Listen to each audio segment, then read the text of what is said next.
नमस्कार मंडळींनो, स्वागत आहे तुमचं माझ्या एक नवीन व्हिडिओमध्ये. तर आज आपण आलो आहे कणकुंबी गावातील माऊली मंदिरला भेट द्यायला. तर ही कणकुंबी गाव आहे गोवा आणि कर्नाटक राज्याच्या बाँड्रीला.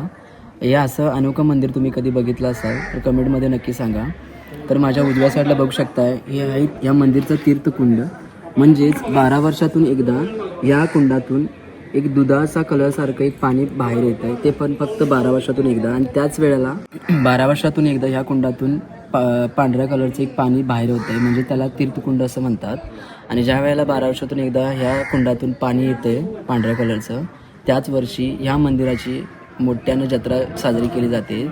ह्या जत्रेसाठी लाखो लोक भक्त भाविक लांबून लांबून येतात आणि आपल्या इच्छा आपले नवस या देवीकडे बोलतात. आणि खरंच ही देवी जागृत देवस्थान आहे.